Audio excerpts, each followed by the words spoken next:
मैले बामा त्यागेर रोजको मायाले मलाई धोका दियो। तपाईँ किन भाइरल बन्नु भएन? तपाईँ गीतहरू धेरै छ, तपाईँ भाइरल बन्नु छ अनि म ल्याउँछु भन्ने खालको छ क्या। यहाँ चाहिँ कस्तो छ भने बोलेको आगो मात्र ताप्ने तर चाहिँ नबोलेको आगो चाहिँ मार्ने त्यत्तिकै भन्ने जस्तै चाहिँ सक्दिन यो दिलबाट अन्तै बसाइसर्यो भने दुनियाँले हाम्रो बदनाम गर्दै हिँड्ने छ यो सानो यदि तिमीले पराइको सुन्दर भर्यो भने। क्यामेरामा हुनुहुन्छ आज नन्दन निर्मल थापा सर, हजुरहरूको माध्यमबाट एउटा सानो कुराहरू राख्ने एउटा मौका दिनुभयो। एकदमै राम्रो तपाईँहरूले जुन गरिराख्नु भएको छ एकदमै असल कुरा हो। परदेशीलाई स्वर्ग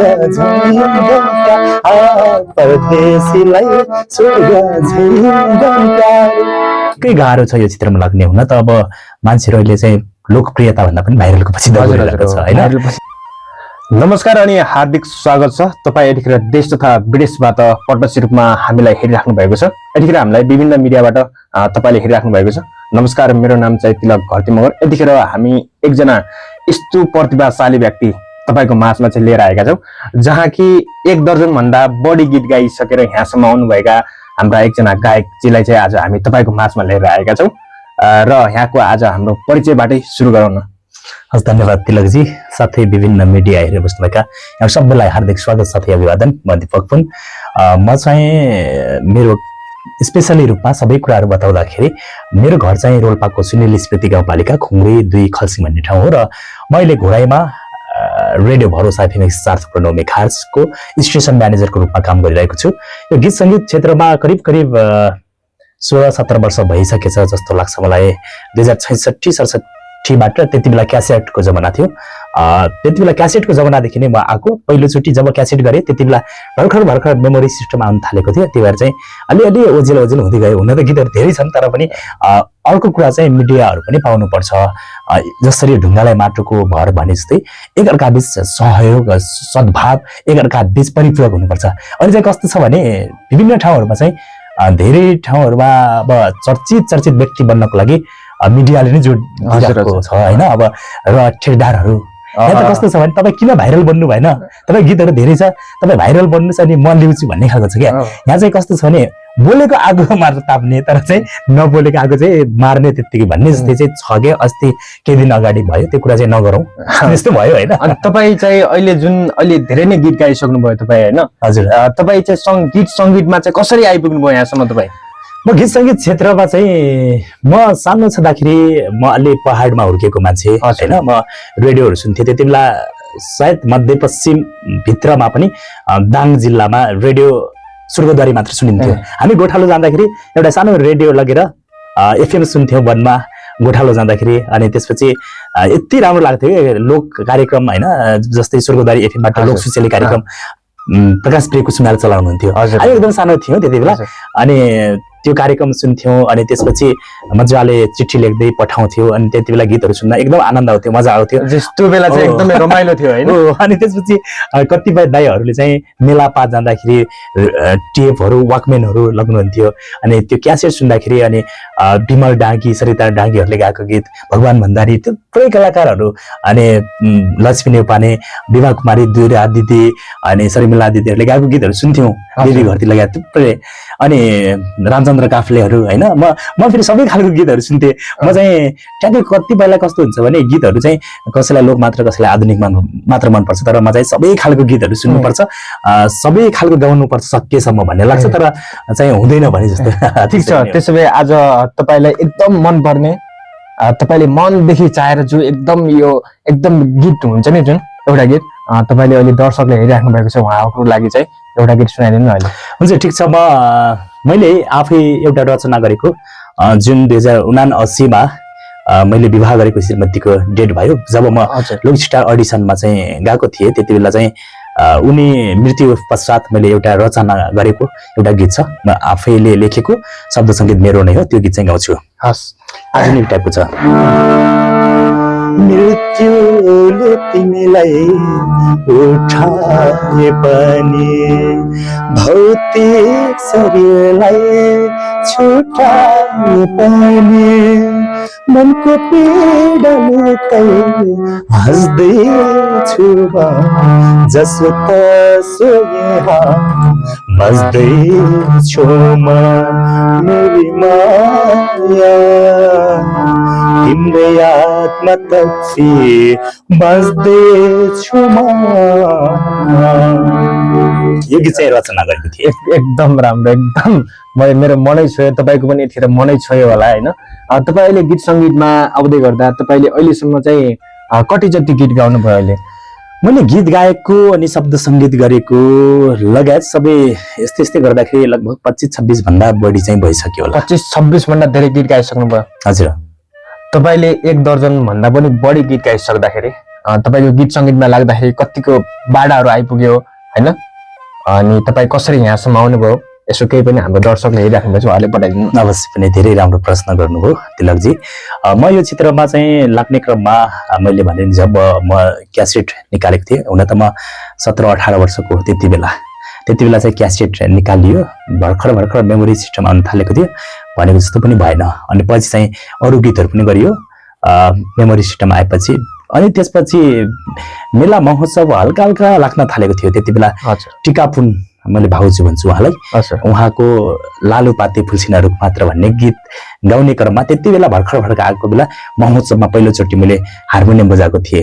यति गाह्रो भएको थियो होइन त्यति बेला। अब फिल्डमा चाहिँ त्यति धेरै बजाइन्न थियो, पहिले चाहिँ सानो कार्यक्रममा बजाउने, त्यति धेरै महोत्सवमा चाहिँ बजाइन्न थियो।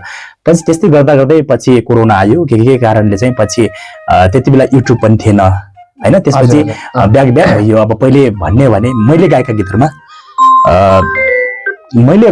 गीतहरूमा चाहिँ पहिला हेर्ने भने मेरो आफ्नै गीतहरूमा रविन्द्र सुनार अनि त्यसपछि जालुमाया गुरुङहरू पनि नाच्नु भएको छ क्या, युट्युबतिर खोजेर हेर्न सकिन्छ, त्यो भेट्न सकिन्छ। दिपक पुन, राम्री छुने तिमी त भन्ने, त्यति बेला राम्री छुने पहिलो गीत चाहिँ मेरो फुलमाला गाँसेर हो, यहीँ दाङमा चाहिँ रेकर्ड गरेका थियो। त्यति बेला दाङमा चाहिँ राप्ती डिजिटल रेकर्डिङ स्टुडियो थियो, हाम्रो जुनोद पुन सरहरूले चाहिँ रेकर्ड गर्नुभएको थियो, उहाँको स्टुडियो थियो। पछि चाहिँ के भयो के पछि चाहिँ अहिले चाहिँ घोराइमा छैन स्टुडियो, तर छन् त छ यहाँ ब्याटल क्राफ्ट भन्ने, त्यहाँ चाहिँ वेस्टर्न जर्नरको होइन जस्तै भनौँ गिटार ड्रमहरू चाहिँ हुन्छ त्यो खालको, तर लोक टाइपको चाहिँ छैन दाङमा चाहिँ। त्यति बेला चाहिँ हुन्थ्यो। त्यसरी चाहिँ यो क्षेत्रमा लाग्दा मेरो गीत सङ्गीत गर्दै मेरो परिवारसँग भेट भयो, उनीलाई विवाह गर्यो, विवाह गर्दै जाँदा थुप्रै गीतहरू गरियो, आरोह अवरोह छँदैछन्।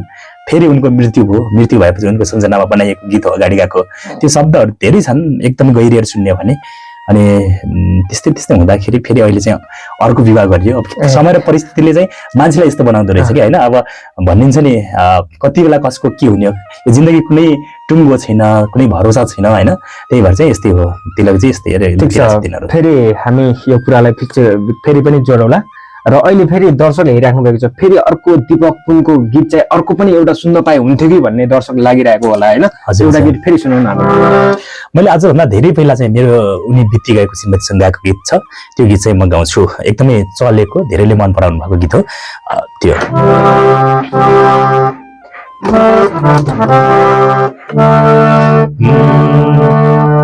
जुन दिन देखे तिमीलाई देखे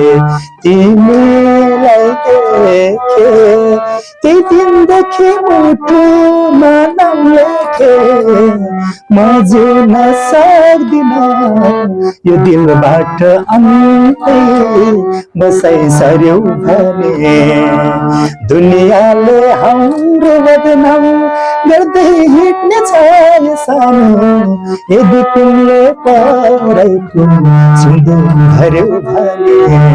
यो गीत चाहिँ 2000 लगभग 71 तिर होला सम्भवतः, त्यति बेला गरेको गीत हो चाहिँ। यो चाहिँ जोड्न चाहे अर्घाखाँची होइन अर्घाखाँचीकै हुनुहुन्थ्यो एउटा रुद्रराजको टिमगर, उहाँको लगानी, उहाँको पनि छ सुर, तर चाहिँ मेन भोकल चाहिँ मेरो छ। यो लय शब्द चाहिँ मैले नै बनाएको थिएँ। अनि त्यति बेला हाइलाइटमा चाहिँ सर्च गर्ने भने आउँछ, त्यो जम्मा एउटा चाहिँ थोरै मात्र छ क्लिप्स जस्तो भिडियो, त्यहाँ गएर पनि देख्न सक्नुहुन्छ। विश्वास लाग्दैन कति साथीलाई भने यो गीत चाहिँ त्यति बेला गरेको गीत हो। तपाईँ चाहिँ पहिल्यैदेखि नै गीत सङ्गीतमा आउनु भएको रहेछ होइन? हजुर हजुर। गीत सङ्गीतमा आइसकेपछि तपाईँलाई अहिले कतिवटा जति गीत तपाईँले बजारमा ल्याउनु भएको छ, कतिवटा जति रेकर्ड गर्नु भएको छ तपाईँले? मैले गर्न त थुप्रै गरेको छु, तर फरक फरक विधाको गीतहरू होइन। अब कलाकार भएपछि स्वतन्त्र हुनुपर्छ भने जस्तै मैले थुप्रै फरक फरक किसिमको गीतहरू छ र अब पनि एउटा गीत सम्भवतः रेकर्ड हुँदैछ। त्योभन्दा पहिला चाहिँ अब केही दिनमा चाहिँ भिडियो आउँदैछ एउटा भाइको शब्द हो, स्वर पनि उहाँको, अनि टिकापुन भाउजूले गाउनु भएको गीत एकदमै राम्रो छ, टिपिकल झ्याउरे टाइपको। त्यो गीतको चाहिँ मैले लय बनाएको त्यो गीत चाहिँ म गाउन चाहन्छु। यो एमयुजमा चाहिँ आएको छ र टिकटक फेसबुकमा चाहिँ राख्न मिल्छ अहिले। म त्यो गीत चाहिँ भिडियो केही दिनमा आउने जानकारी गराउँछु, यो गीत गाउन चाहन्छु। हुन्छ हजुर। बाला दिनका याद सर्किए वर्षपछि गाउँ फर्किए सालै जो दुई दिन डङ्को पाहुना डोरी चङ्गा यही जाने छोरा आज बड़ी माया समझे फर्किए गाउँ घर धुलो माटो खेलेको प्यारो परदेशीलाई स्वर्ग झै प्यारो धुलो माटो खेलेको प्यारो परदेशीलाई स्वर्ग झै परदेशीलाई स्वर्ग झै प्यारो। यो गीत चाहिँ आउँदैछ भिडियो चाहिँ है। भिडियो अब अहिले कस्तो यो गीत रेकर्ड भइसकेको छ? यो गीत चाहिँ हाम्रो एमएचमा अडियो प्लेटफर्मबाट चाहिँ आइसकेको छ। टिकापुन र विनय पुनको स्वरमा यो गीत चाहिँ लय चाहिँ मैले बनाएको, शब्द सङ्गीत चाहिँ शब्द स्वर चाहिँ भाइ विनय पुन, अनि लय चाहिँ यो सङ्गीत चाहिँ मेरो हो। यो गीत चाहिँ आउँदैछ, यो गीतलाई यहाँहरूले माया गरिदिनु होला। र थुप्रै अरू गीत छ हाइलाइट नेपालबाट। मैले लय शब्द बनाएको एउटा परदेशीको कथालाई समेटेको होइन, टेकम प्रसाद घरतीमा घर, जो चाहिँ मैले पहिलाको श्रीमतीको भाइ भने उहाँले चाहिँ गाउनु भएको छ। अनि फोनमा जिस्क्याउँछ भने खालि भेट्दा पनि बोल्दैनौ, मनको कुरा खोल्दैनौ, किन होला ए तिम्रो रूपले पागलै बनायो नक्सा पाउन काली भन्ने खालका गीतहरू जस्ता थुप्रै गीत छन्। यस्ता यस्ता गीतहरू, अन्य गीतहरू पनि छन् नभएको त होइन। तर पहिला चाहिँ मेरो डेट भएको श्रीमतीसँग गाएको गीत पनि छ एउटा चाहिँ राम्री छेउने तिमी त निकै बोली वचन जिउ डाल्ने ठिकै बैसिले पो गीत चाहिँ ठिकै। यस्ता यस्ता गीतहरू छन् थुप्रै गीतहरू। दिपकजी, तपाईँ जुन अहिले गीत सङ्गीतमा लागिराख्नु भएको छ, यो भन्दा पछाडि अब गीत सङ्गीतमा कसरी लाग्ने र कसरी राम्रो बन्ने के सोचिराख्नु भएको छ तपाईँले? अब यस्तो हो तिलकजी, कस्तो भने म यो क्षेत्रमा धेरै लागेँ, म धेरै सङ्घर्ष गरेँ। कति धेरै साथीहरूले विभिन्न किसिमका प्रश्नहरू गर्नुहुन्छ, यो राम्रो कुरा हो उहाँहरूको लागि। तर चाहिँ म के भन्छु भने निकै गाह्रो छ यो क्षेत्रमा लाग्ने। हुन त अब मान्छेहरू अहिले चाहिँ लोकप्रियता भन्दा पनि भाइरलको पछि दौडिरहेको छ होइन। जसरी भेलबाडी पहिरो चाहिँ बर्खामा भन्न नचाउने भेल बग्छ, त्यस्तै एकैछिन उर्लिने जाने त्यस्तो खालको क्रम छ। तर म के भन्छु भने गीत सङ्गीत गर्न निकै गाह्रो छ, कठिन पनि छ। तर अब डाडाङ डुडुङ गर्ने भने जे पनि छ। तर अहिलेको युवा पुस्ताले हेर्ने भनेको म्युजिक जस्तो डाडाङ डुडुङ होस्, शब्द जेसुकै होस्, तर त्यो खालको छ हाम्रो समाजमा। तर म के भन्छु भने सकेसम्म गीत सङ्गीत भनेको एउटा आफैमा राम्रो कुरा हो, किनभने गीत सङ्गीत हरेक व्यक्तिलाई चाहिन्छ। गीत सङ्गीत बिना सायद संसारमा मान्छे एकजना पनि बाँच्न सक्दैन होइन। किनकि गीत मनै पर्दैन भन्ने व्यक्तिहरू पनि एक्लै हिँड्ने क्रममा सुसेली हाल्दै होइन सुस्किरा गर्दै गाउनुहुन्छ। त्यही भएर गीत सङ्गीत म ठिक छ, कोसिस गर्दैछु। अझै थुप्रै साथीहरूले एउटा चाहिँ के लाग्छ भने यो क्षेत्रमा लाग्दाखेरि सुरुमा आफै लगानी गरेर गीतहरू गर्नु पर्थ्यो भने अहिले चाहिँ फाटकर फुटकर साथीहरूले चाहिँ लहै गरिदिनु पर्यो भनेपछि मैले चाहिँ गरिदिरहेको छु। त्यसरी नै चाहिँ आइरहेको छु। म अहिले ठ्याक्कै म आफ्नै लगानी गरेर चाहिँ म गर्दिनँ अबको दिनहरूमा, सम्भवतः त्यही हो। ठिक छ दिपकजी, हामी अब कार्यक्रमको अन्तिममा छौँ होइन। मैले केही भन्न छुटाएको, तपाईँले केही भन्न चाहेको केही कुराहरू छ भने तपाईँले अहिले राख्न सक्नुहुन्छ। ठिक छ, धेरै धन्यवाद छ हाम्रो तिलकजी। घरती हुनुहुँदो रहेछ, मेरो माइती पनि भनौँ होइन, मेरो आमाको माइतीहरू पनि घरती, अनि मेरो श्रीमती पहिलाको श्रीमती पनि घरती भएको हुनाले मैले तपाईँलाई साइनो लगाएँ। तर जे भए तापनि खुसी लाग्यो तपाईँसँग आज यसरी बोल्न पाइयो। हाम्रो क्यामेरामा हुनुहुन्छ आज नन्दन निर्मल थापा सर, हजुरहरूको माध्यमबाट एउटा सानो कुराहरू राख्ने एउटा मौका दिनुभयो। एकदमै राम्रो तपाईँहरूले जुन गरिराख्नु भएको छ, यो एकदमै असल कुरा हो। राम्रो गर्नुहोस्। तपाईँहरूको च्यानल सब्सक्राइब मोनिटाइज होस्, सम्भवतः धेरै गए तापनि कतिपय अवस्थामा हुँदैन, यो मोनिटाइज होस् र धेरै श्रोता दर्शकहरूले चाहिँ हजुरहरूलाई पनि एउटा चाहिँ सामाजिक व्यक्तित्व होइन, सामाजिक के भनौँ, एउटा समुदायको व्यक्ति जसरी अहिले थुप्रै युट्युबरहरूले समाजसेवा गर्नुभएको छ नि, त्यस्तो चाहिँ गर्नुभएको होस्, योबाट राम्रो काम गर्नुभएको छ, राम्रै गर्नुहोस्, यो पनि भन्न चाहन्छु। एकदमै खुसी लाग्यो तपाईँहरूसँग भेटघाट हुन पाइयो। मैले चाहिँ त्यो केही कुराहरू चाहिँ भन्न चाहेँ, तर त्यो चाहिँ उहाँहरूको नाम चाहिँ नखुलाउँ। यति गाह्रो हुँदो रहेछ तिलकजी। म यहाँ चाहिँ घोरेमा लागेको मगरहरूको महोत्सव छ घोरेमा, त्यहाँ चाहिँ थुप्रै कलाकारहरू हुनुहुन्छ, आउनु भएको छ। अनि त्यस्तै त्यस्तै व्यक्तिहरूसँग कसैसँग मैले यसो रेडियोको लागि जिङ्गल बनाउनु, यसो थोरै तपाईँ सुन्दै हुनुहुन्छ फलानु भनिदिनुहोस् न भन्दाखेरि पनि हामीसँग टाइम छैन, अलिक ठुला ठुला बोलेको थियो क्या। त्यही भएर चाहिँ मान्छेहरू तलका साथीहरूले हेर्दैनन्, माथि माथि गएपछि सबै कुरा तलको बिर्सिँदो रहेछन्। यस्तो खालको प्रवृत्ति सकेसम्म कलाकारहरूमा हुनु हुँदैन। मान्छेहरूमा एउटा अनुशासन, नम्रता, धैर्यता, लगनशीलता, सहनशीलता भएपछि लङ टाइमसम्म ठिक छ। तर एकचोटि घमण्ड गऱ्यो भने त्यो घमण्ड गर्नु भने पतनको सुरुवात हो, म चाहिँ यो भन्छु। तर कसैले पनि जीवनमा चाहिँ केही गर्नु छ भने कहिले पनि घमण्ड नगर्नुहोस्, अवश्य पनि नम्र भएर अगाडि निरन्तरता दिइराख्नुहोस्। एक दिन अवश्य सफल भइन्छ। हुन त म सफल भाछु या भाँचेन त्यो तपाईँहरूले देख्ने कुरा हो, तर पनि सम्भवतः म चाहिँ सफल भएको आफूलाई महसुस गर्छु। र कहिले पनि हामी काम सुरु गर्दाखेरि अन्त्यसम्म चाहिँ हामी जहिले पनि त्यही काममा चाहिँ धैर्य गरेर टिक्यौँ भने अवश्य पनि एक दिन निश्चित सफलताको शिखरमा, जसरी पासाङ लामु शेर्पाहरूले होइन धेरै पटकको उहाँहरूले चाहिँ सगरमाथा होइन आरोहण गर्नुभएको थियो नि त, माथि पुग्नु भएको थियो। त्यस्तै हामी चाहिँ गर्दै गर्दै जाँदाखेरि एक दिन न एक दिन कसो नहोला भन्ने लाग्छ। यही नै हो तिलकजी। ठिक छ, हस्, हामी अन्तिममा छौँ र तपाईँले पनि केही कुराहरू राखिसक्नुभयो र हामी अन्तिममा एउटा गीत सुन्छौँ, त्यसपछि हामी बिदा हुन्छ है। ठिक छ, हुन्छ। मैले एउटा गीत चाहिँ रेकर्ड गरिसकेको छु, हुन त अब त्यो गीत चाहिँ अप्ठ्यारो लाग्न सक्छ। यो गीत चाहिँ मैले सबै खालको लागि विभिन्न धर्मावलम्बीदेखि लिएर हरेकले चाहिँ आखिर ईश्वर भन्ने चलन छ, त्यसले त्यो सम्बन्धी आज कति धेरै डिप्रेसनमा गएका व्यक्तिहरू हुनुहुन्छ होइन, कति धेरै आत्महत्याको प्रयास गर्नुहुन्छ, ती व्यक्तिहरूलाई चाहिँ समेटेर एउटा गीत बनाएको छु। अवश्य पनि यो छोटो गाउँछु।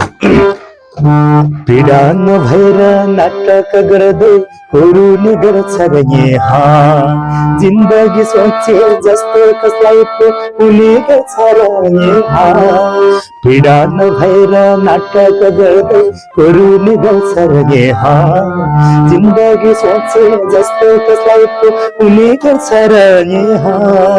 ईश्वरले सृजेको श्रेष्ठ हामी अमूल्य जीवन छ हेर, अमूल्य जीवन छ हेर। व्यर्थैमा जीवन कसैले पनि फाल्नु हुँदैन खेर, हो व्यर्थमा जीवन कसैले पनि फाल्नु हुँदैन खेर।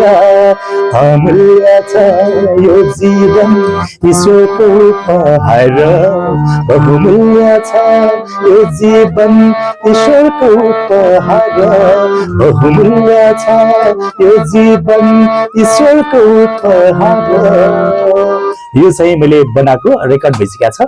यो गीत चाहिँ अलि मोटिभेसनल टाइपको होइन, कति धेरै आत्महत्या गर्न खोज्नुहुन्छ अनि उहाँहरूलाई चाहिँ सन्देश होस् भन्ने खालको यो चाहिँ गीत बनाएको। हुन्छ दिपकजी, हामी कार्यक्रमको अन्तिममा छौँ र हामी अब बिदा हुनुपर्छ र यतिखेर दर्शकले हेरिराख्नु भएको छ। लास्टमा बिदा हुनुभन्दा पहिले केही कुराहरू राख्नुहुन्छ भने फेरि एकपल्ट राख्न सक्नुहुन्छ। धेरै धन्यवाद छ हाम्रो तिलकजी। जतिजनाले हेरेर साथ दिनुभयो यहाँहरूलाई हेर्नुभएको निम्ति विशेष धन्यवाद दिन चाहन्छु। र पहिलो पटक यो युट्युब च्यानलमा रहेको भिडियो हेर्दै हुनुहुन्छ भने यो च्यानललाई सब्सक्राइब गर्नुहोस्, सेयर गर्नुहोस्। तपाईँको इच्छा जस्तो लाग्छ त्यस्तै प्रतिक्रिया दिनुहोस्, तपाईँले जस्तो लाग्छ त्यस्तै दिनुहोस्। आज कति धेरै मानिसले नराम्रो कमेन्ट गर्यो, राम्रै कमेन्ट गर्यो भन्ने चलन छ, प्रचलन छ। तपाईँहरू एकदम शिक्षित व्यक्तिहरू हुनुहुन्छ होला, सम्भवतः तपाईँहरूलाई राम्रै लाग्छ होला। यदि राम्रो नलागे तापनि राम्रै मानेर हेरिदिनु भयो अहिलेसम्म, यहाँहरू सबैलाई धेरै धन्यवाद दिन्छु। र यो समय, यो महत्त्वपूर्ण समय यहाँहरूले उपलब्ध मैले गराएँ होइन, तपाईँहरूले पनि गराउनु भयो। तपाईँहरूले चाहिँ यो अवसर, यो मौका दिनुभयो, यहाँ सबैलाई पनि धेरै धेरै धन्यवाद छ। धन्यवाद। दर्शक मैले हामी यतिखेर दिपकजीसँग रमाइलो कुराकानी प्लस उहाँको मिठो गीत सुनिसक्यौँ र के कस्तो लाग्यो तपाईँलाई कृपया सल्लाह सुझाव र प्रतिक्रिया दिन नभुल्नुहोला। र यस्तै भिडियो हेर्नको लागि हाम्रो युट्युब च्यानललाई लाइक, कमेन्ट, सेयर, सब्सक्राइब गर्न नभुल्नुहोला।